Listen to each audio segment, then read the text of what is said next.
Good afternoon and welcome to State of the U, our first official event of Alumni Weekend 2022. My name is Mike Mitchell, Associate Director for Alumni Relations here at Salem State, and I'm very pleased to welcome to the panel Vice President Cheryl Krauntz, President John Keenan, Vice President David Silva, and Vice President Nate Bryant. The format for today's program will be each of our individual presenters will take a little bit of time at the beginning to inform about some different updates for their areas, after which we'll be taking some questions from our audience watching at home. We encourage you to submit those through the question feature on the page in which you're viewing or in the comment box on our Facebook page where this is also streaming. I'd like to thank everybody for joining us today, and at this time I'm going to go ahead and turn it over to President Keenan. Thank you, Mike, and good afternoon, everyone, and thank you so much for joining us for what is the official first event of Alumni Weekend 2022. I'm so excited to be with you today and share a few updates from the university. Spring is always an exciting time for our campus, and perhaps even more so this year, with the return of more in-person events and activities after 2 years of largely being in virtual gatherings. A few weeks ago, we welcomed over 1,600 new Vikings and over 250 double Vikings to the Alumni Association. It was absolutely thrilling to be back at the O'Keefe Center to celebrate our graduates and welcome their families at 5 different commencement ceremonies. Our graduates hailed from 29 countries in 22 states and reflect the vibrancy and resiliency of our community. As the North Shore's only comprehensive public university, we have a key role to play in our region's success. Despite the challenges of the ongoing pandemic, our Viking community continues to come together to realize incredible feats. A few highlights for this year include, of course, a successful 10-year continued accreditation from the New England Commission of Higher Education, otherwise NECHI. The commission's letter recognized our strong academic offerings, our commitment to civic engagement, efforts to build an inclusive and respectful community, and significant increases in our graduation rates. Our continued accreditation came on the heels of the Bertolone School of Business receiving AACSB accreditation, something we've been seeking for a long time, and only 5% of business schools worldwide have achieved this milestone. The Frederick E. Berry Institute of Politics launched the first ever Berry IOP Fellowship, which brought former Boston Mayor Kim Janey and transgender rights advocate Jennifer Levy to campus multiple times to engage with our campus community and students. And most recently, we had the honor of welcoming the Baker-Polito administration to campus, where they announced that the Commonwealth of Massachusetts would invest $30 million to support a transformational vision for our physical campus, SSU Bold, a campus unification and modernization project. The investment in SSU Bold is a game changer and will bring to fruition a long-time desire to streamline the student experience by concentrating most programming on our North Campus and what is now our Harrington Campus, formerly known as Central Campus. SSU Bold includes the sale of South Campus, which is currently underway. We received some bids, or I should say DCAM, received some bids last week for that sale. The renovation of the now vacant Horace Mann building to house South Campus programming, including new nursing sim labs and occupational therapy labs, and constructing a state-of-the-art addition to the Meyer Hall to house 7 much-needed, modernized, flexible, high-intensity teaching labs. This transformational project will not only physically unify our campus, but it will also unlock opportunities for greater collaboration amongst academic departments, enhance the overall campus experience for all of our students, and position us well to serve the North Shore region and prepare its future workforce in high-demand fields. I'm so excited about the possibilities this project presents and the opportunities it will bring to our future students. In addition to the progress on SSU Bold, we're hard at work in the development of our next 5-year strategic plan. I can hardly believe that I just completed my 5th year as president and now look at the next 5. And so our campus will take an opportunity to build that path forward. Our next strategic plan is crucial to ensuring that our university continues to serve our students well, while also meeting the workforce needs of the region.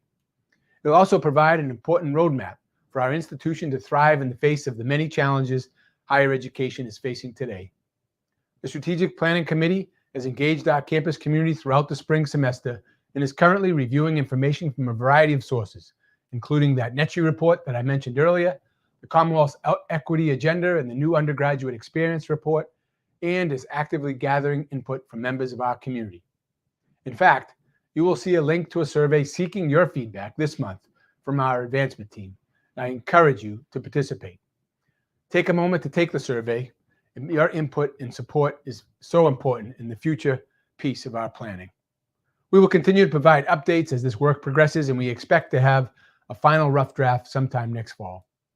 We have accomplished all of this amid the challenges of the COVID-19 pandemic, and I cannot overstate how exceptional our students, our faculty, and our staff have been as we have had to pivot and take precautions to keep one another and our surrounding community safe. We have truly come together to meet this moment. I have shared just a few highlights, and soon my colleagues will share a few more. I remain extremely confident and bullish about Salem State's future, and the dedication from our community gives me every reason to be optimistic. I'll be glad to answer any questions that you may have later at the end of the program. But now, it is my great pleasure to introduce to you our Provost and Academic Vice President, David Silva, who will provide an update on academic affairs. Provost Silva?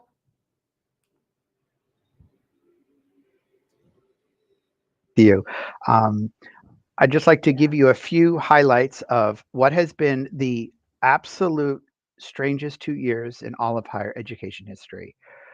It is amazing to believe that we have worked through all of the implications of a global pandemic in such a way that we continue to deliver high quality, affordable educational opportunities for our students. It has not been easy, but I am very grateful for the leadership of my team of deans, associate deans, the department chairpersons, and the faculty, the librarians. Everybody within academic affairs has really risen to the challenge and pulled together. It's important to understand that there was a day in March 2 years ago in which we simply needed to pivot to go from how we deliver Salem State, which is by and large traditional in-person classes, and to start teaching everything, and I mean everything, online.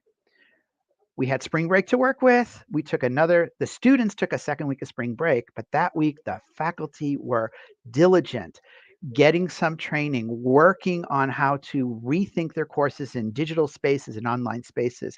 It was truly remarkable. And my team, our job was to create the context and provide the supports necessary for the faculty to be successful, who in turn provided the context for the students to be successful. It was difficult for students. It was difficult for faculty. I'm sure the pandemic has been difficult for you. Yet I am just so proud of what we have accomplished here. Through all of this, President Keenan mentioned we had a favorable accreditation with AACSB, which, as he said, accredits only the top 5% of business schools in the world. We are the only state university to hold AACSB accreditation, which makes it a true distinctive feature of Salem State. And I'm hopeful that those of you who are in a world in which you might advise students or coworkers or folks that you supervise who are thinking about a business degree to give us a look, because we have been recognized for some really top quality business teaching. We also, as the president mentioned, successfully negotiated our 10-year required reaccreditation with the New England Council on Higher Education. That was no small feat. It included a self-study. It's about a 18 to 24-month process.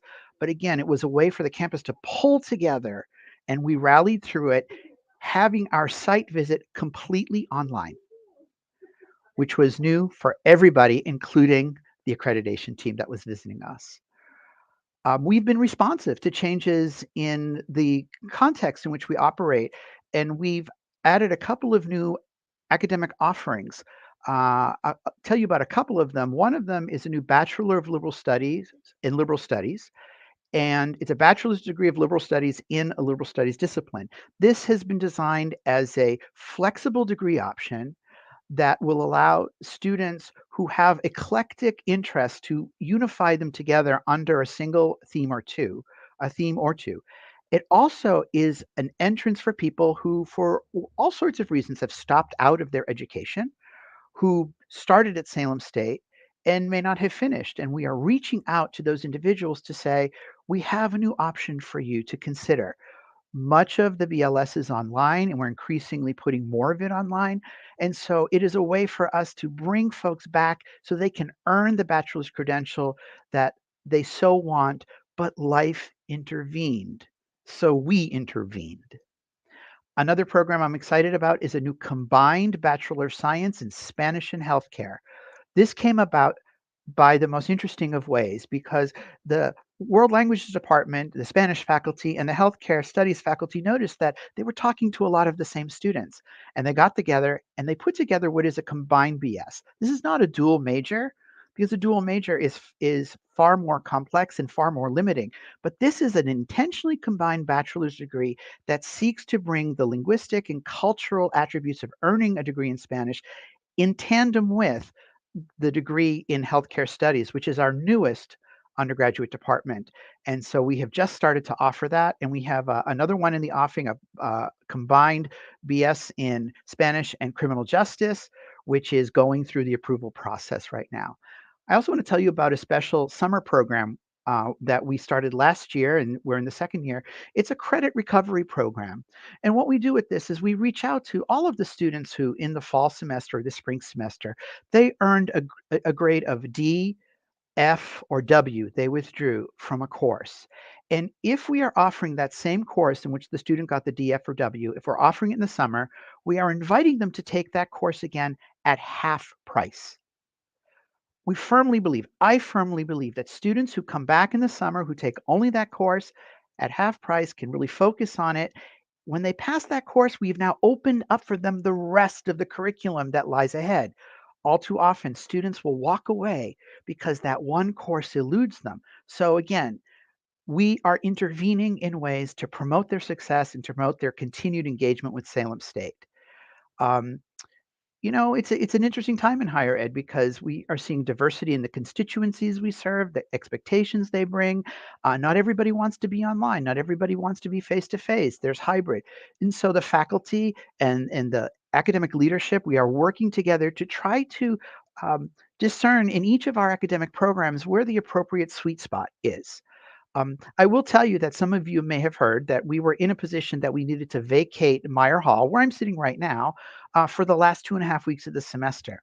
Well, I never thought I would ever say this, but thank goodness for COVID.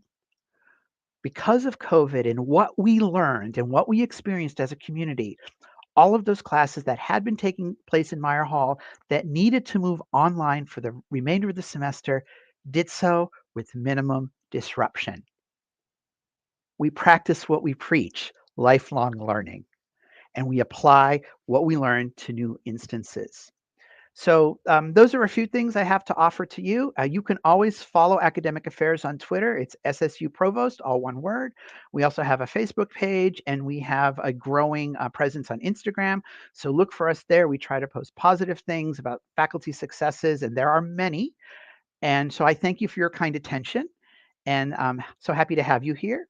I would like now to introduce my colleague, Vice President for Advancement, Cheryl Crounce. Thank you. Thank you, Provost Silva, and welcome, Vikings.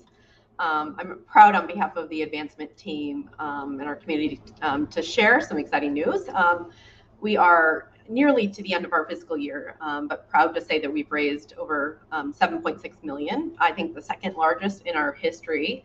And we could not have done that with all of your university through $3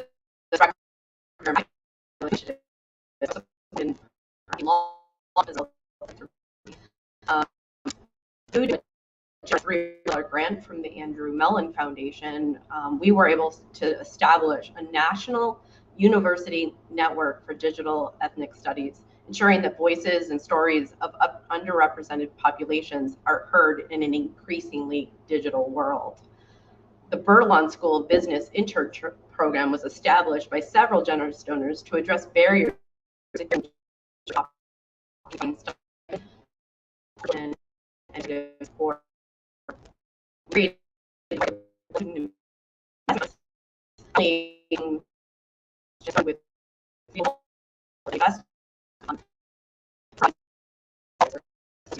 within the business school as a result of that great investing.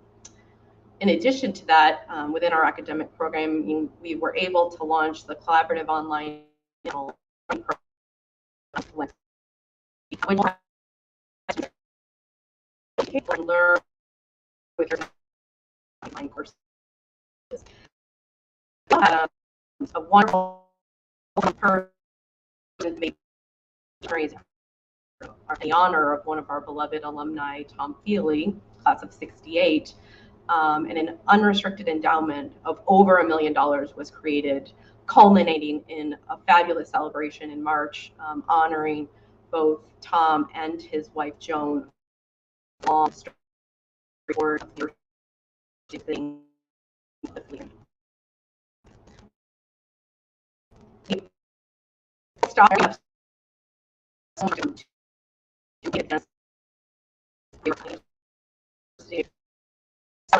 That we'll be focusing on next.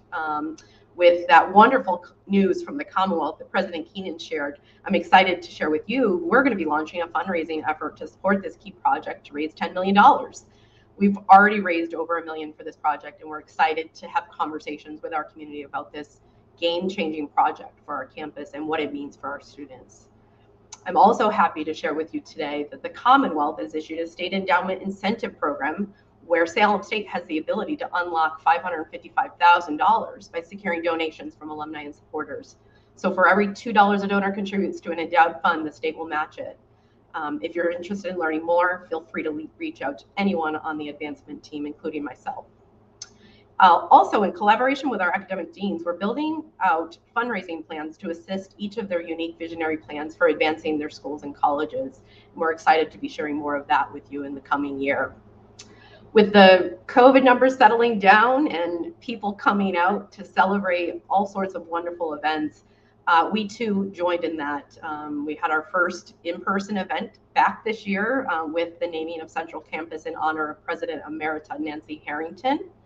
And we resumed many, many traditions, including Naples Day Parade, ceremony, the whole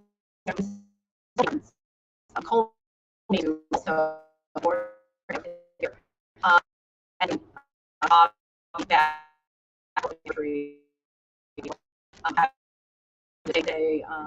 not only celebrated bringing Poppy, a big Viking warrior, to campus, we celebrated all of you in our day of giving and broke all records again, raising over $500,000 from 464 gifts. So thank you for that and for your support and ongoing support. We also launched a new initiative, the Alumni of Color Collaborative, and it hosted its first event on campus with the celebration of Black excellence, honoring Dr. Carmen Fields, who got an honorary degree in '92 for her donation of a collection of Black authors to our library archives. We're so thrilled to be back in person this weekend for Alumni Weekend. So glad you're joining us virtually for this conversation, and hope you'll reach out, reconnect, come back and visit your alma mater. And I think then I'm going to turn it over to, is Dr. Bennett with us? No, you're going to turn it over to me, Cheryl. Oh, Nate. All right. I'm going to turn it over to our Vice President of Student Success, Nate Bryant. Thank you, Cheryl, and welcome, Vikings. Again, as Cheryl said, my name is Nate Bryant. I'm the Vice President for Student Success. And student success entails the areas of the Center for Academic Excellence, which focuses on, among many things, advising and tutoring, support services for our students. Also under student success is the Office of Enrollment Management, which has admissions and a lot of retention programs, and kind of the business services or the business of being a student is handled through the Office of Enrollment Management. Also under student success is marketing communications. Some of you know Corey Cronin, who's the Associate VP of Marketing Communications. So marketing communications not only helps the enrollment management, but actually does the marketing communications for the entire institution. And then last but certainly not least is the Office of Student Life, which oversees the residence halls and a lot of the student groups and clubs activities on our campus. So those are the four areas that sit under the Office of Student Success. As you can imagine, there's a lot going on. I'm going to try to highlight some of the themes I think that we focused on this year. Not exclusive to everything that we do, but I think these are four. The themes for this year really was access, and I'll get into detail with all of these: financial literacy, food insecurity, and then persistence and completion. So kind of want to just give you a quick year in review and then be happy to entertain any questions later on in the program. So let's start with access first. Recognizing, as has been mentioned a couple of times today, the advent of COVID and how that kind of upended a lot of the work that we were doing pre-COVID. We really had to move a lot of our online services. We moved a lot of our services to online and virtual to really accommodate the needs of our students who, for many reasons, just could not be on our campus. And so being able to really turn on a dime and take those programs and services that were traditionally in person and move them to online, and quite frankly, do it without very minimal interruption was quite the accomplishment for all the divisions under student life.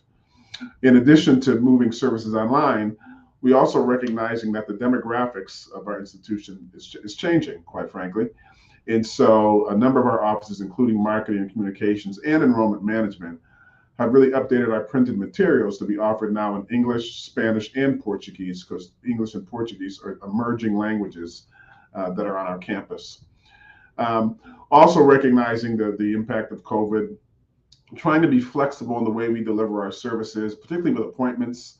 We still offer the in-person appointments, but when COVID was really in the throes, we went to an online format. And so we have multiple formats: in-person, virtual, hybrid.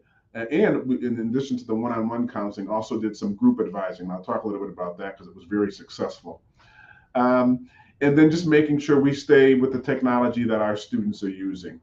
Our students, gone are the days when we were in college where technology really wasn't a thing. But now, as you can imagine, social media has really taken over the world. So marketing and communications in particular, stay in tune with the technology needs of our students, and continually monitor our social media platforms to ensure that we remain relevant as we're reaching out to students. So that's kind of some of the access that Student Success has encountered this year. Next, I want to talk a little bit about financial literacy.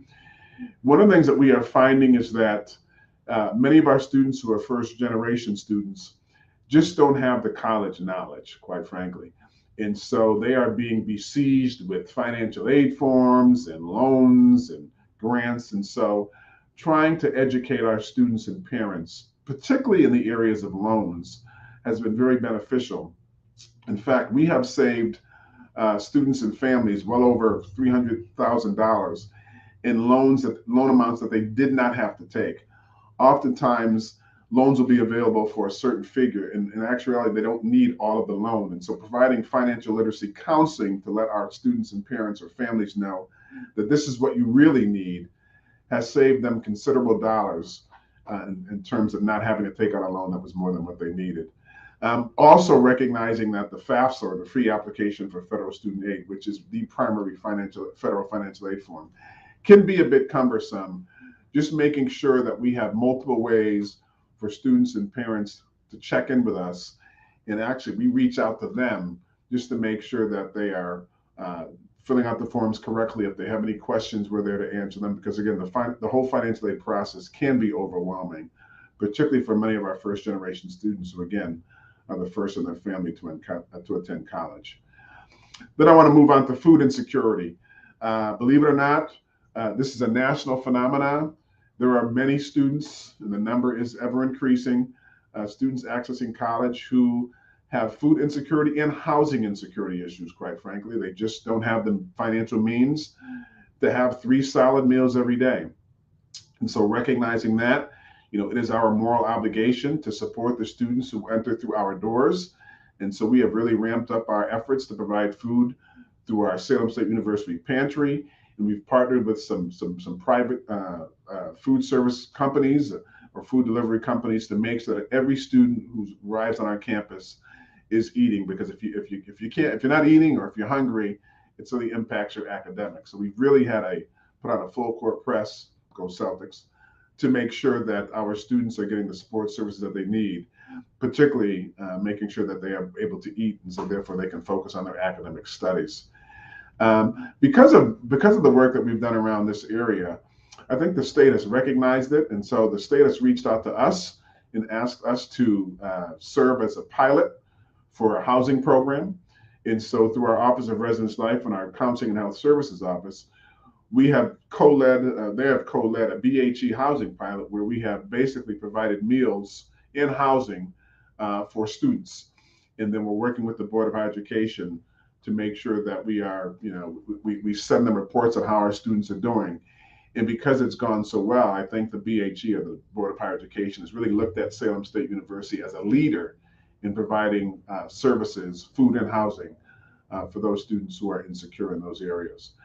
I also want to give a shout out to our food service company, Sodexo.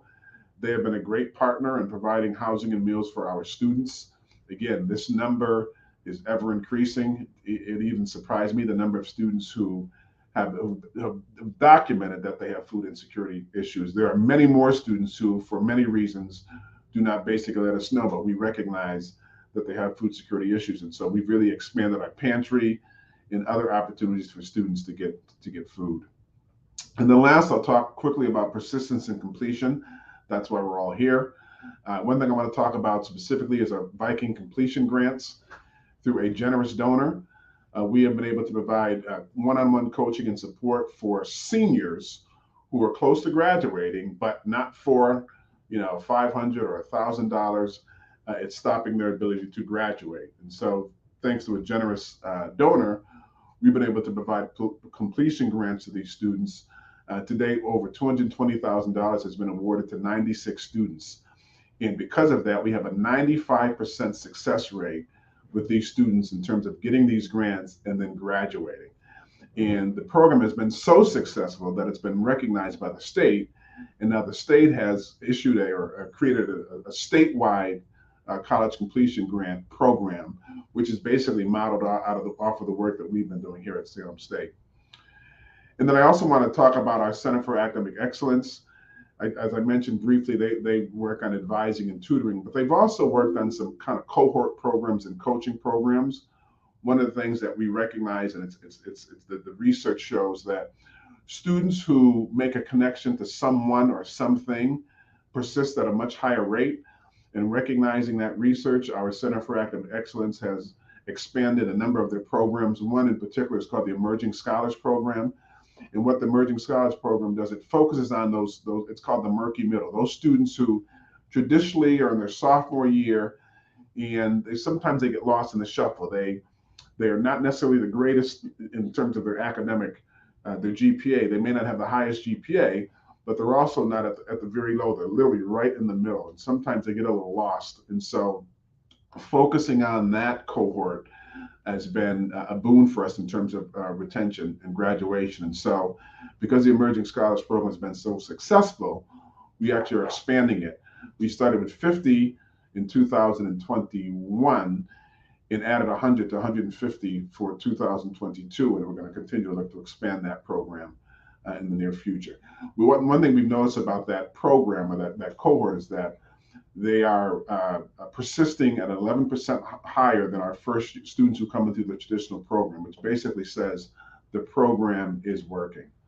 Then one thing I'm going to touch on, because we're talking to alums, is because of the generosity of our donors. Since 2020, we've supported over 826 students with financial assistance. This includes funding for emergency grants, which provides much needed resources, I mentioned, for food and housing and insecure students. So I want to thank you to all of our generous donors and benefactors for recognizing the needs of our students in providing that valuable support. I'll end real quickly. I know folks want to ask some questions. I want to talk briefly about some of the exciting things that will be happening for next year. We want to continue to focus on those students who are food insecure and expanding resources to help our students with food insecurity issues. One thing we want to initiate is a campus-wide mentoring coaching program. We want to make sure that every student who walks through the doors at Salem State University is going to be assigned a coach or a mentor who can kind of help them navigate the Salem State waters. You might have heard back in the early fall, we call them the uninvited guest. We had a visitor who was coming onto our campus and who was espousing, it could basically hate about our LGBTQIA population. And so we have, and it really impacted our students. And I think we learn from our students as a senior leadership, we learn from our students what they needed in terms of support, and recognizing that we hired or are going to be hiring a full-time LGBTQI mental health counselor to help to focus on supporting those students again as they navigate these waters. Again, I have a moral obligation to make sure that every student who comes through Salem State student feels supported. And by adding this LGBTQI mental health counselor, we think it's going to go a long way in those efforts. So I'm going to stop there. I feel like I've been talking for a long time. More than happy to entertain some questions later on. But at this point, I'm going to turn it back to Mike Mitchell. Mike? Thank you, Dr. Bryant. We do have some questions that were received in advance, so as we work through those, I'll just kind of popcorn them around to the individual they're intended for. I'd also encourage our other guests to feel free to offer anything else that may be relative to the question that's asked. But the first question, I'd like to circle back to Vice President Crounce, just to talk about our Project Bold initiative, as it is heading towards being kind of the next big infrastructure investment in our campus, and we've got obviously the state on board with support. Can you talk a little bit about the role that, the team in the advancement office will play in that project?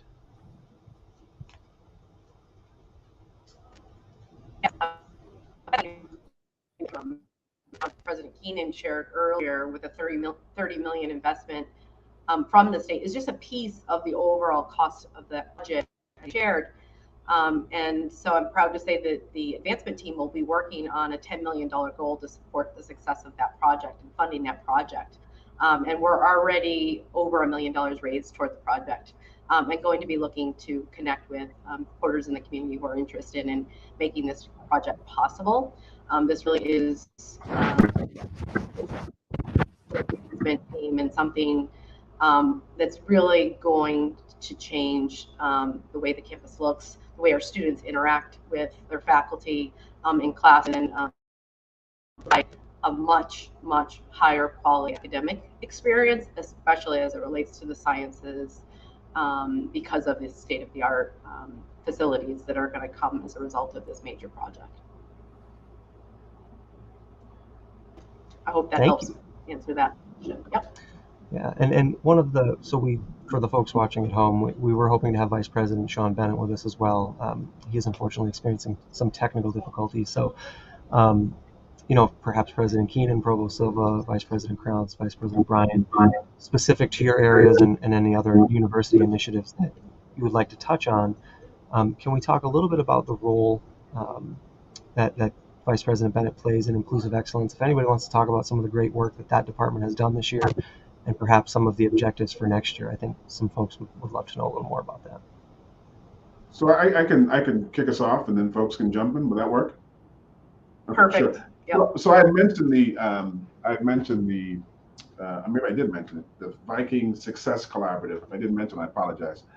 But it speaks that I talked about coaching and mentoring. So as I said earlier, we're looking to do kind of a campus-wide coaching mentoring initiative so that every student who comes to campus has a built-in coach or mentor. And so when I left, I was away for a year, and I returned. And when I returned, Sean Bennett was working on this initiative, and it's kind of an area of research in my own field of research. And so I partnered with Sean to kind of kick this off. And so what we did essentially is we took inventory of the various coaching and mentoring programs that are happening on campus, and trying to find out where there are gaps, and not gaps in what they're doing, because we don't want to. Folks are doing some really good work, but trying to find where there are students who are not necessarily getting mentored or coached. So Sean has been working on that initiative, and we're looking to employ that. The thing I will say is Sean's doing some work with what we call them, the name escapes me, affinity groups, I'm sorry. So for the various groups on our campus, whether it's LGBTQ, our Hispanic students, or African American students, those kind of underrepresented groups, Sean has been doing some work with those groups just so that they have a cohort that they can talk about some of the challenges, some of the opportunities, some of the great things that are happening, just making sure that all of our students, particularly those students in underrepresented groups, have a voice on our campus. So he's been doing a lot of work with those. Of course, the pandemic has stunted some of that work because often, a lot of that work is best done in person, but nevertheless, Sean still went ahead with that work using, virtual or hybrid mode. So doing a lot of work with trying to, bring the campus back and continue the good work that was happening pre-COVID. And so I'll stop there and maybe some other folks want to chime in. Yep. Thank you, Nate. One of the other things I would add, Mike, that Vice President Bennett has been working on, we are members of the New England Board of Higher Education.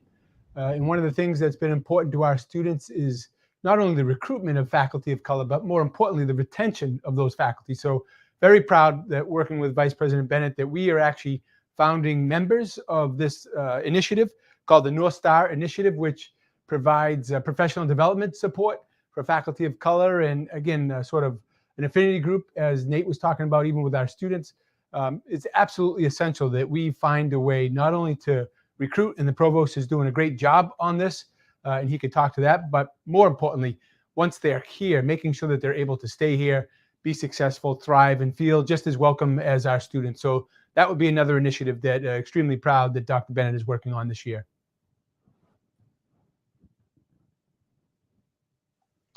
To pick up on what the president said, we've made really great strides. About 10 years ago, around 10 or 11% of our full-time faculty identified as minority using the federal definition. Right now, we're looking at about 22 to 24% of our full-time faculty identify as such. And I want to give a lot of kudos to the deans and to the department chairs, because they are central in those efforts to work on the search committees, to vet candidates, and to be mindful of the importance of finding individuals to teach our students, individuals whose not only their scholarly experience aligns with our objectives as an institution, but also their own lived experiences better mirror those of our student body. And we are very highly diverse campus. And the dream in my case would be to have a faculty that in its composition reflected the very same diversity of the student body that we have. We're slowly working in that direction. And so we continue to make strides there. And Provost Silva, if I can lean on you for one more moment. Sure. Understanding that, as I mentioned, this investment in BOLD is going to be obviously a significant undertaking by the university, but also realizing that the labs in Meyer Hall are just one part of it. It's part of this larger campus consolidation effort. Can you talk a little bit about kind of the impacts on the academic experience and the campus consolidation as part of this Project BOLD? Sure. Let me start with those labs. Those of you who are here, I'm going to pretty much guarantee that whatever science lab you studied in Meyer Hall is still here, and it looks exactly the same in 2022. We are now in a position to bring some of our teaching facilities in biology, chemistry, physics, and geology up to mid 21st century standards. And that is vital for the success of our students, so that we are attractive, that they can learn better, and they are more fully prepared for either graduate study or a career in a community that puts a great emphasis on companies that do things such as biotechnology. But the consolidation part of BOLD has got me so excited, because right now we are a pretty disjoint campus with the North Campus, the Harrington Campus, formerly Central Campus, and South Campus. And South Campus is a little far afield. By bringing all of the programs on South Campus to North Campus, we, in a very concrete way, bring together forces, not only for our students. So now nursing students will be able to walk across the quad to get to Meyer Hall to take those biology classes, those anatomy and physiology classes that are required. At the same time, the faculty in computer science and geography and sustainability can work closely with their colleagues in criminal justice, who again will also just be across the quad, to work on important issues such as crime mapping that involves global information systems and criminology and artificial intelligence. The kinds of synergies that we will have as we literally bring our campus together and the kind of overhead that our students have had to pay by traveling from South Campus to North Campus in ways that are just energy sapping and time sapping. We remove those barriers, and I can't wait to see all of the great things that will come just of that one thing. But it's so critical. So, Mike, thank you for asking me that question. Thank you, Provost Silva. I'd like to put this next question out to kind of the group at large, as we start to get closer to the winding down of our program today. I think the first question, this is two parts. What are some of your more key objectives that you may not have touched on for next year at this point? And then the second piece of the question is, what has the last 2 years in this world taught you, and how do we apply it to the work that we do in the future? I don't know if anybody wants to kind of jump in first. Yeah, I'll jump in. And the provost kind of touched on this, and that was when he said he was thankful for COVID, right? And that is flexibility, adaptability, perseverance that our campus has shown our faculty, our staff, our students. That is something that we've honed even more over the last couple of years, that we will continue to use in the enhancement of our delivery of our academic program through various modalities. Again, what the provost had touched upon, as compared to our online content pre-COVID to where it is now, and the comfort level that many of our faculty now have, and the additional training and support that we've provided for that. I would say that is probably something that we've taken from COVID. One of the things that I'm excited about, two things really next year, both certainly strategic planning and really setting the roadmap, the North Star for our next 5 years, but as well, something that everyone on our campus needs to be more attuned to, and that is becoming a Hispanic serving institution. And in fact, in October, for the first time, I will be traveling to HACU, the Hispanic Association College and Universities, in October, so that we can get a better handle on how we need to be prepared to better serve the changing demographics of the future. And of course, that's something that impacts Vice President Bryant, Provost Silva, and certainly Vice President Crounce in terms of our high impact practices that are going to be successful. So that's something that I'm looking forward to next year. I'm going to take it. Well Go ahead, said. Cheryl. I was just going to say, well said. I mean, we build off of everything that President Keenan suggests. And I just think the virtual world that's been created as a result of the pandemic has opened opportunities for Salem State, in particular our office, to connect with alumni no matter where they live. So I think the adoption of technology broadly to allow for things like today to happen really allows us to be out there sharing the great work happening on our campus, even if folks can't come to be physically on it. So I think that many wonderful things, an opportunity for people to connect virtually in a space like today makes us, makes sharing the Salem State story even more possible.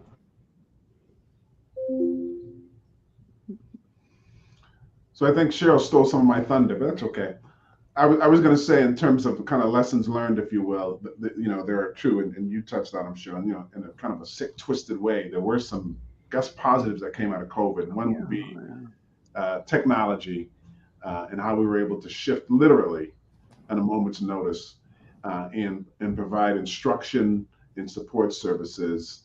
I think I would use the word seamlessly. Of course, there's always going to be bumps in the road when you're going to a new modality, but all things considered, I think we did a pretty good job of providing the support, both academically and students support, given that we had to shift on the fly. So that, and then one of the things I referenced was advising and counseling. One of the things we found with the remote world was the percentage of students showing up for appointments, particularly in advising, was in the high 90s. And when you think about it, it makes sense.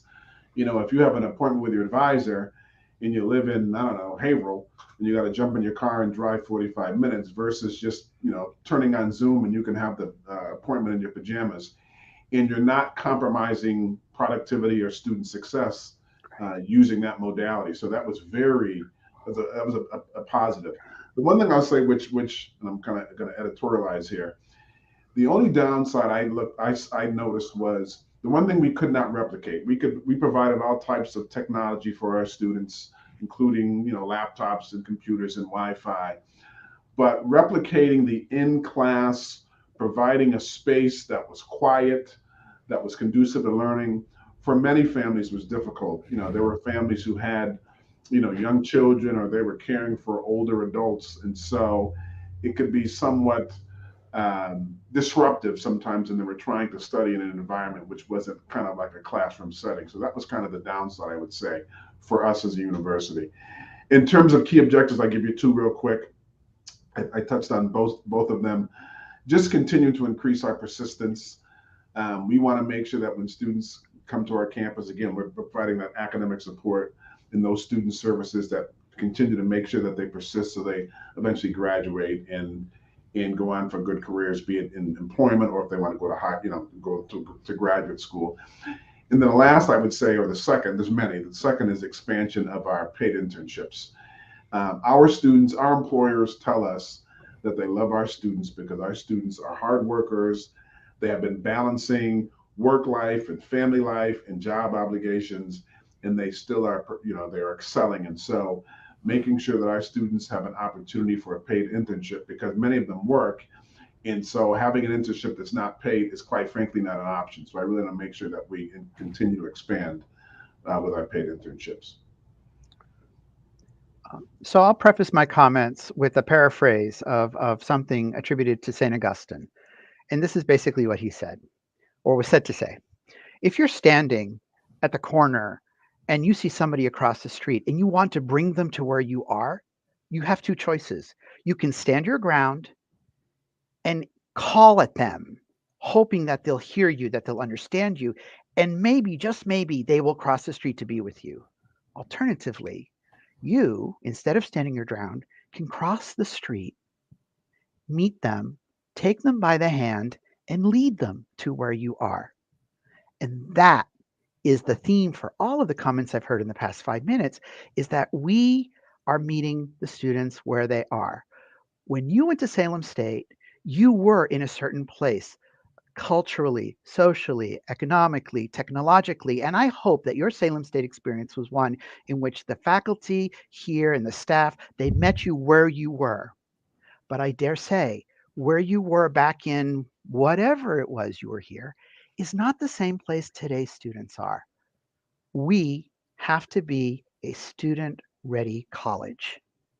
And so we are looking to cross the street, engage our students as people, and lead them to where we think they need to be. That's our success secret, I think. It's not really a secret. It's what we do best. Thank you all. So as we are getting closer to our time here, I just want to take one more opportunity and offer anybody any last thoughts, or most of our questions that have been submitted were answered throughout the course of the program at this point. So I would offer one more opportunity for our presenters to add any closing thoughts before we go. No, nothing other than, Mike, it's great to be back in having Alumni Weekend. Again, I do appreciate this format. It's an opportunity for us to really travel all over the world, all over the country, and all over the globe virtually. But I will tell you as much, if you know me, and many of you do, I am definitely an in-person type of guy. And I look forward to seeing all of you in person, maybe tonight at the Hawthorne, or maybe at Pomp, or maybe at the brunch on Sunday. But I look forward to seeing you in person as well, and enjoying your time and your input and any ideas that you may have to make your alma mater even better. So look forward to seeing you soon. I don't think there's any better way to end the program. I'd like to thank you all for joining us. To see a complete schedule of events, feel free to visit salemstate.edu/alumni weekend. Thanks everyone for watching.